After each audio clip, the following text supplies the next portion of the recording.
Well, I had this old watch case, the one on the left. The back of it was damaged. It was so damaged it wouldn't even screw onto the case.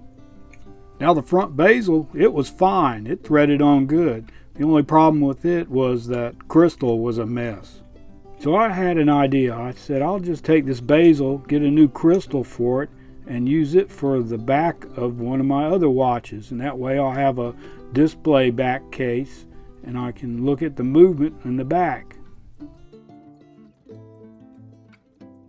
Now display back watch cases have been around a while. Jewelers use them to show off the watch movements they were trying to sell. Now here's 3 original display cases. This one here is called a shipping case.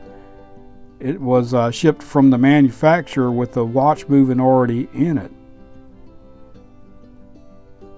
Now usually what they did back then was you picked out a movement that you liked, and then you would buy a case for it separately, and the jeweler would put your watch into that case.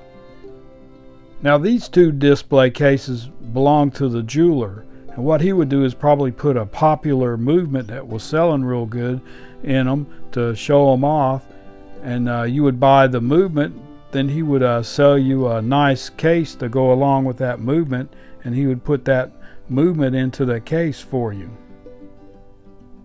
It was sort of like building your own custom watch, because you would pick out your movement, you'd pick out your hands, and sometimes you'd even pick out the type of dial that you wanted for your watch. So what I'm going to do, I'm going to show you how to make your own display case. So I just pop out that old crystal, and I bought me a new crystal to go in place of that old one. Now in order for this project to work, both your cases have to be from the same case manufacturer. Because the bezels from 2 different case manufacturers, they don't interchange, and you won't be able to screw the bezel onto the back of your case. The manufacturers use different thread patterns on their cases. Now the 2 cases I'm using are from the Philadelphia Case Company. Now I'm just cleaning off the old glue from the old crystal that was in the watch, and I made a video on how to replace a crystal on a watch and how to measure it, so if you could go to my channel and take a look at that video. Well, now that I got all that old cement out, I can use this cement to cement my crystal back in. Now if you have any comments, I'd like to hear them. You can just put them down there in that comment section. And if you like these type of videos, subscribe to my channel and also hit that like button. So what I do is just put a little bit of that glue around the outer edge of the bezel, just enough to hold that crystal in, not too much. Then just press that crystal in there and hold it down for a little bit. Let it set up for about 20 minutes. That gives that cement time to set up and hold that crystal in.